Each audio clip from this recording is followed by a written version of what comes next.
Good day, everyone. I am Shanjaya Paduranga, And I am Aljon Tambagil. and we are the reporters of the post-colonialism. And now, let's proceed to our lesson.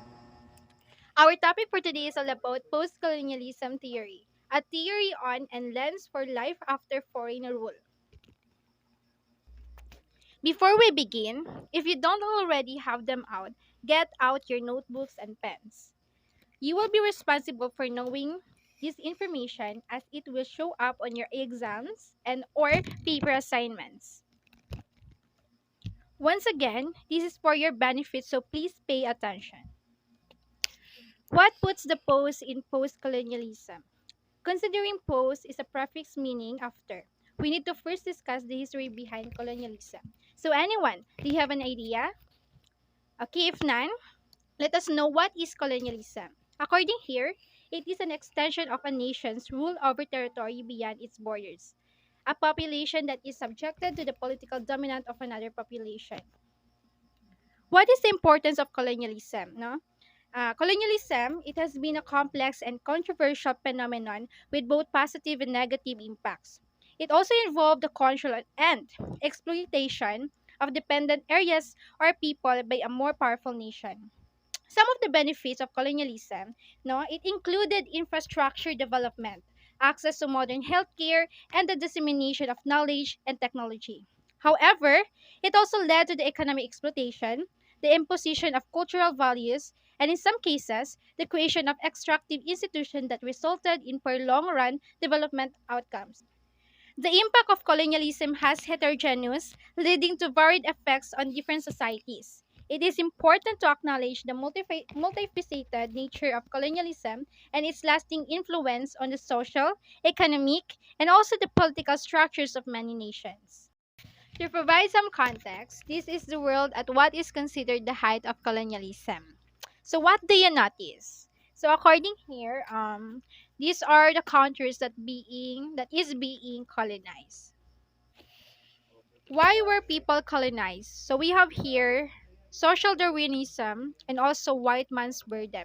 In social Darwinism, we have Eurocentrism, universalism, and colonialism is nature. So why were people colonized? When we say social Darwinism, so it is this was the primary motivation for European colonization. So as it was based on the belief that Europeans were genetically superior and more fit in the evolutionary sense, which justified their colonization of other regions. The social Darwinism argued that the best adapted humans naturally rose to the top of social and also the political hierarchies, using using this as a justification for imperialism and also racism. This belief system provided a scientific explanation for the dominance of Europeans and was used to dismiss those who sought to redistribute wealth, not just the wealth but also the power. It also fueled many social and political trends of the Gilded Age in the United States. Therefore, social Darwinism was used to justify colonial subjugation by portraying it as a natural outcome of human evolution. Now, in Eurocentrism under of social Darwinism, now why were people colonized? In in Eurocentrism, we have cultural superiority, expansionism, political control, economic exploitation, and racial superiority.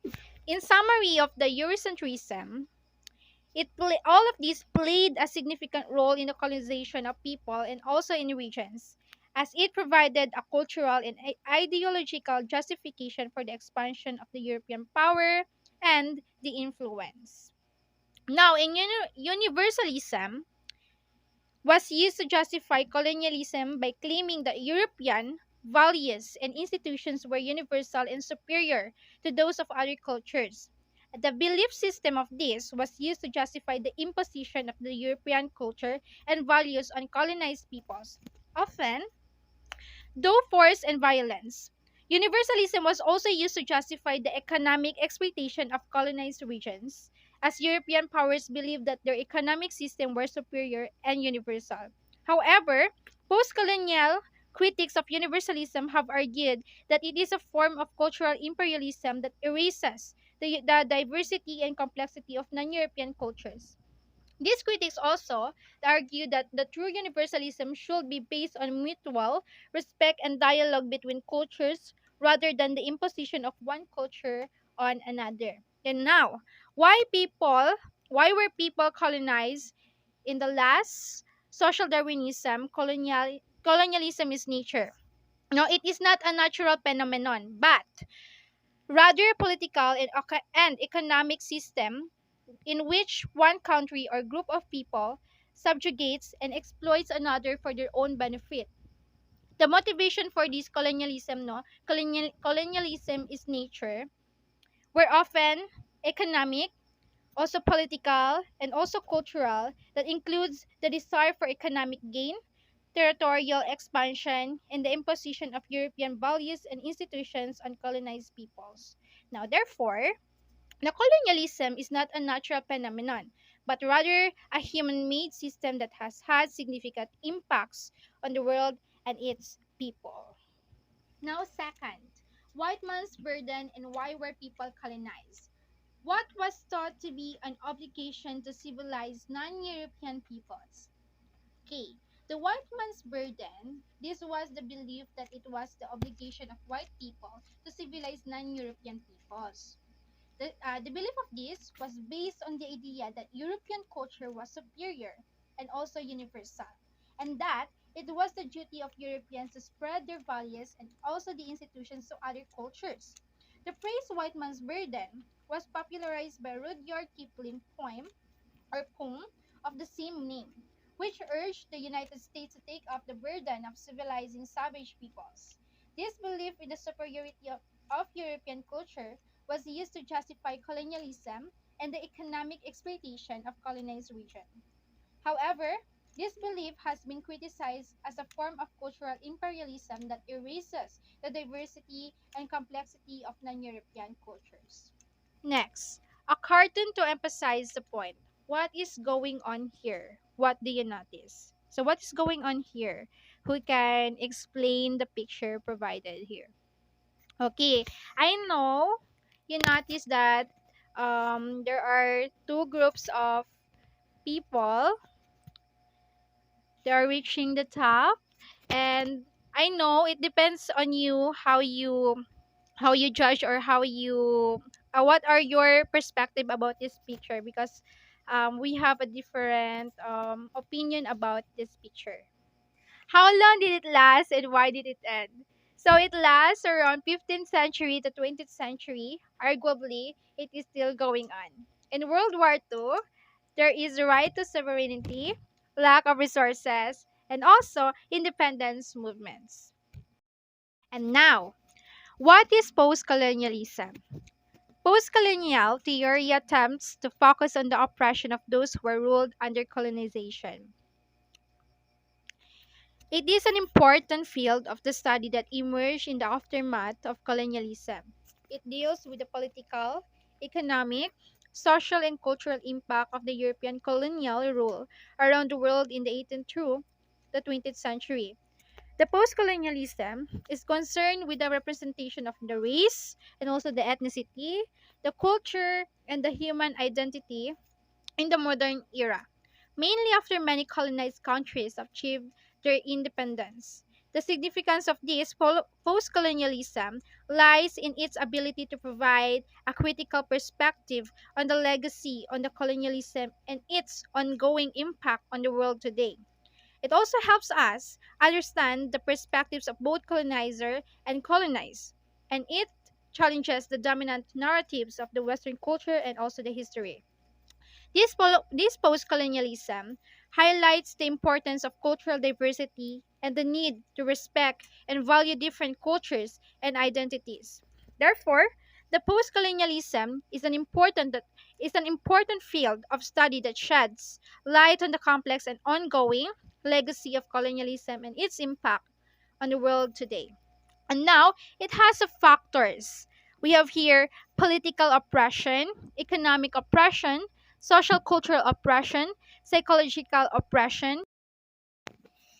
Who are the oppressed? Those who were formerly colonized And in post-colonial theory, the word colonized can mean many things. We have here literal colonization. Under the under the more abstract colonization, we have African Americans and Native Americans in the United States. How was the colonized oppressed? Post colonial theorists believe that the colonizers, generally Europeans, imposed their own values onto those colonized so that they were internalized. Social cultural, Spanish language, or Catholic religion in the Caribbean. In political, drew the boundaries of Africa based on the Europeans' politics rather than tribal interests. Now, what's going on here? As you can see, or based on my idea, we have here soldiers holding swords, the other guy holding a gun, or what else, and also the other person holding a sword or a knife, or a sword with a knife. And then you can see also a child or a younger boy who was not wearing a clothes. And then I think they were, so the people you see here who were not wearing a clothes, they were the people who were oppressed by the soldiers. Okay, as you can see here, it is a map. It is a colonialism during the 1914. Now these were the countries. You can search for the country, search for the places here, the countries. It depends on you. That all of these were being colonized. And as you can see here, there was a square. No, it was a occupation. So we have here first the Belgium, the France, the Germany, the Great Britain, the Italy, the Portugal, the Spain, and also the independent. How did the oppressed escape? According here, post-colonial theorists also analyze the process of which those who were colonized resisted the colonizers. We have here, these are the countries that are being colonized. We have here the Haiti, the South Africa, and the India.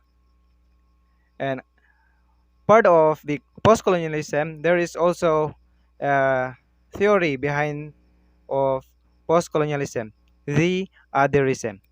Postcolonial theories also try to identify examples in which the colonized and their values were otherized. What does otherize mean? There is Eurocentric beliefs and language. First, we have the first world versus third world, and also the canon. Under the first world versus third world, we have the develop versus developing. The term first world and third world are outdated and can be considered offensive. The term were used during the Cold War to describe the capitalist, industrialized countries aligned with NATO and the USA as the first world, the communist countries as the second world, and the underdeveloped agricultural states and nations of Africa, Asia, and Latin America as the third world. However, these terms are no longer accurate or useful in describing the world's economic and political landscape. The term developed and developing countries are also vague and imprecise, and there are ongoing debates about how to classify countries based on income levels, mortality rates, and other metrics. The importance of language in describing the world's economic and political landscape lies in its ability to shape perceptions and attitudes towards different regions and peoples. Therefore, it is important to use language that is accurate, respectful, and inclusive when describing different parts of the world and their peoples. Next, we have the canon. What defines a great literary work? And how did the colonizers have opportunity to write great works? If so, did they have opportunities to spread their words like the colonized did? Now, let's answer these questions. According here, the great literary works is a subject for ongoing debate. but several common themes emerge from the discussion. Great literature is often characterized by its complexity, offering new insights upon its reading and challenging accustomed ways of thinking.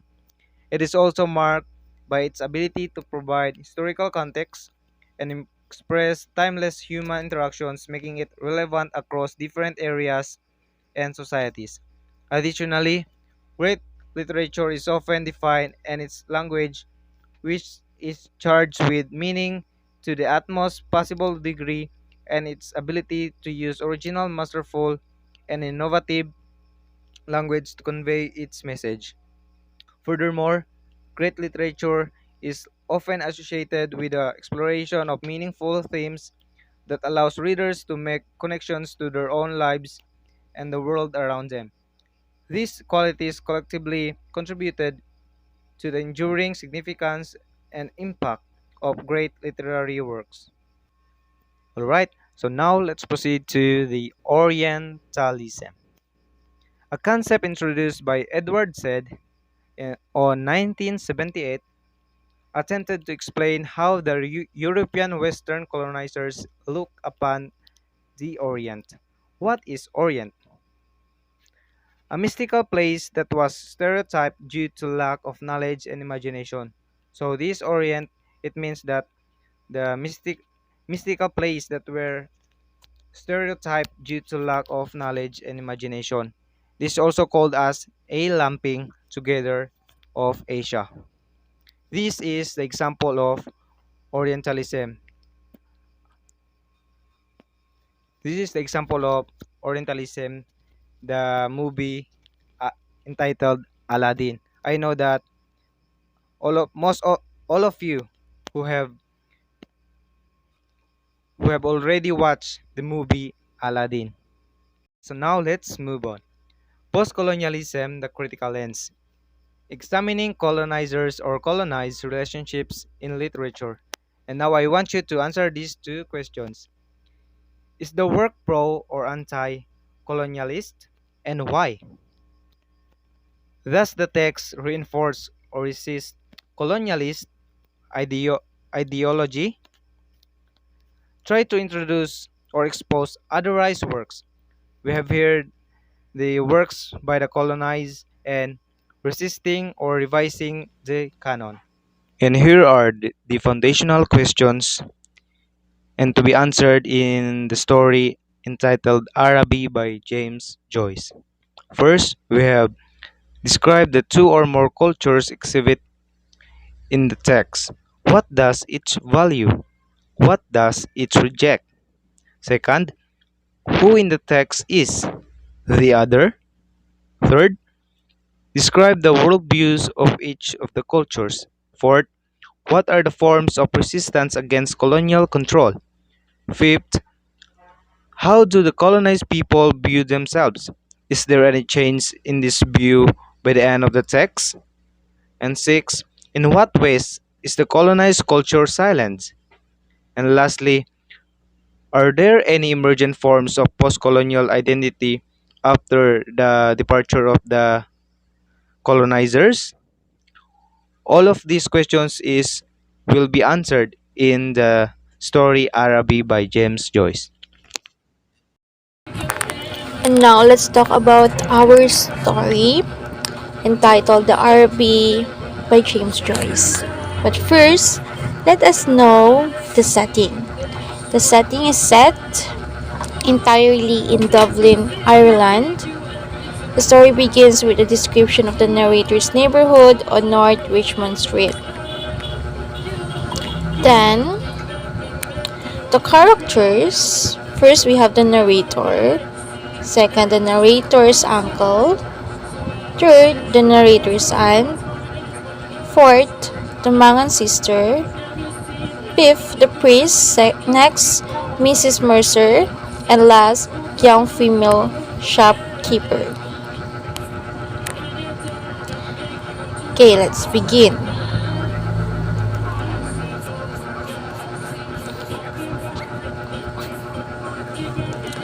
Arabi, North Richmond Street. Being blind was a quiet street, except at the hour when the Christian Brothers school set the boys free. An uninhabited house of 2 stories stood at the blind end, detached from its neighbors in a square ground. The other houses of the street, conscious of decent lives within them, gazed at one another with brown, imperturbable faces. First neto, ano kasi, there were 3 boys. They were, naglalaro sila sa labas, dun sa street. And then, buong magdamag silang naglalaro doon. And then, itong the narrator, no, the former tenant of our house, sabi niya, may priest doon na namatay sa back drawing room. It was air musty from having been long and close. Hung in all the rooms, and the waste room behind the kitchen was littered with old useless papers. No, may nakikita siyang mga ano doon, mga mga old useless papers. And then among these I found, no, nakakita siya ng ano, mga few papers na naman doon na naka-covered mga books. Tapos the pages of sa mga pages sa books na yon, which were curled and damp. The Abbot by Walter Scott, The Devout Communicant, and The Memoirs of Bidok yung nakita niya doon. Tapos, yung pinakagusto niya doon, no, pinakagusto niya sa last is ano daw, yung leaves na yellow. Sabi niya, the wild garden behind the house contained a central apple tree and a few struggling bushes, under one of which I found the late tenant's rusty bicycle pump. Okay, meron pa siya nakita. And then, he had been a very charitable priest. In his will, he had left all his money to institutions and the furniture of his house to his sister.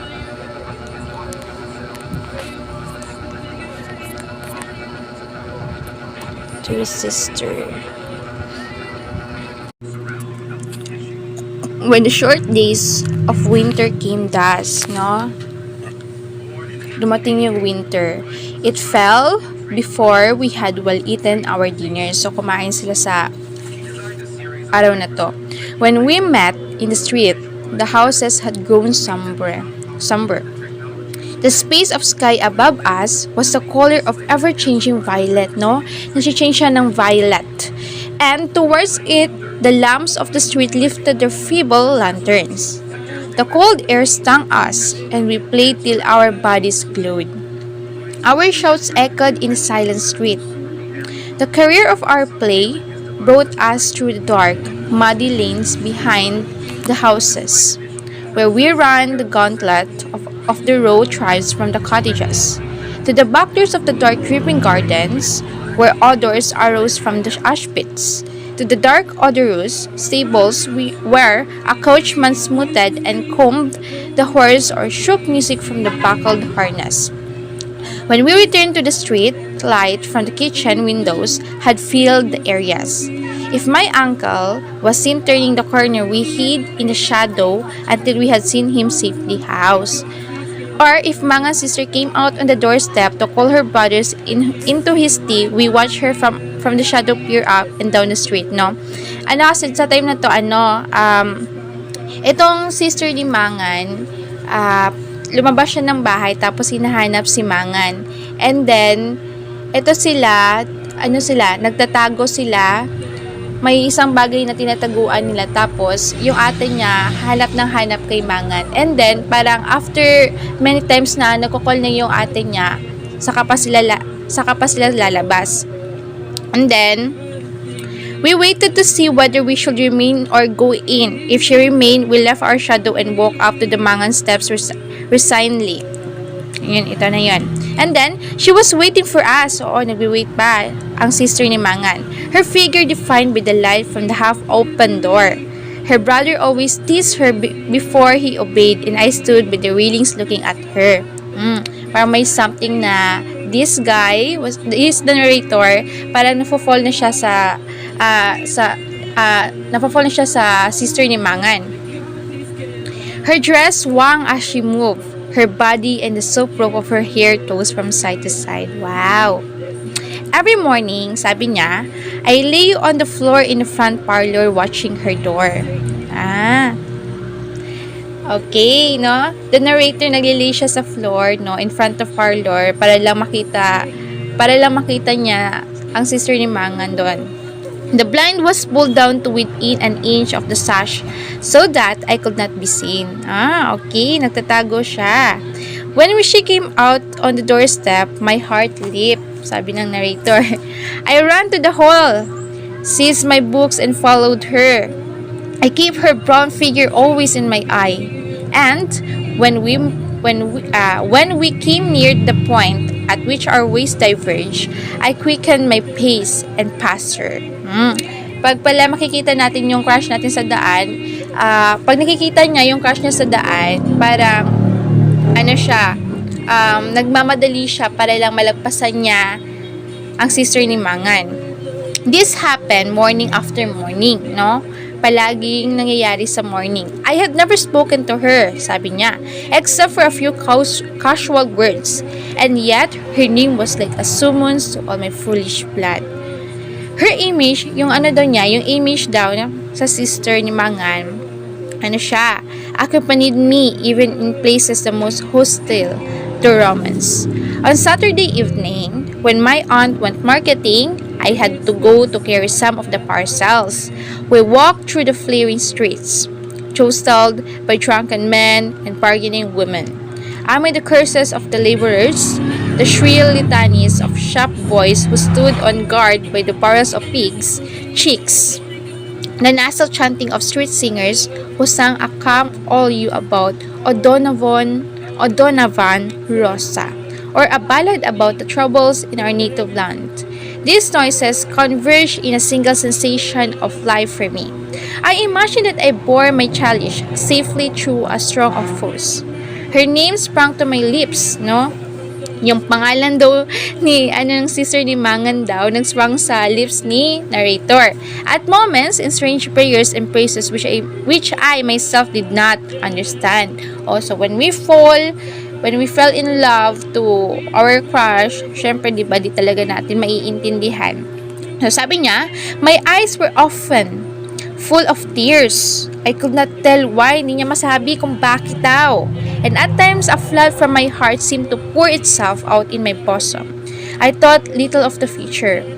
I did not know whether I would ever speak to her or not, or if I spoke to her, how I could tell her of my confused adoration. But my body was like a harp, and her words and gestures were like finger running upon the wires.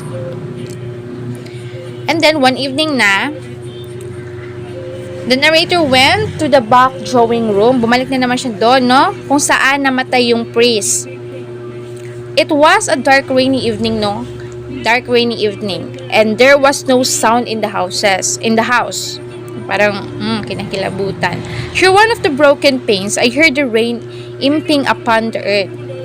The fine, incessant needles of the water playing in sudden beds. Some distant lamp or lighted window gleamed below me. I was thankful that I could see so little. All my senses seemed to desire to veil themselves, and feeling that I was about to slip from them, I pressed the palms of my hand together until they trembled, murmuring, "Oh love, oh love, oh love," many times, sabi nun. And at last, she spoke to me. When she addressed the first word to me, I was so confused that I did not know what to answer, no? Kinausap na siya. Di na niya alam kung anong isasagot niya. So, the sister of Mangan, nagtanong siya sa narrator, she asked the boy if he was going to the Arabi. And then, itong lalaki siguro, sa pagkahanga niya sa babae, hindi niya na alam or nakalimutan niya na kung nakasagot ba siya ng yes or no. And that ends the story. So, ang team nito po is that, it's all about is all about ano siya, disillusionment. Bakit, no? Disillusionment. Kasi ah, sabi dito ni James Joyce, no, nagdepict siya ng childhood na nag-feel ng excitement, also yung fun and imagination. So the narrator of the story believes these feelings will carry into his budding adulthood, but instead he is disillusioned. Alright, so is there any questions? If none, I think that would be all. Thanks for listening and God bless everyone.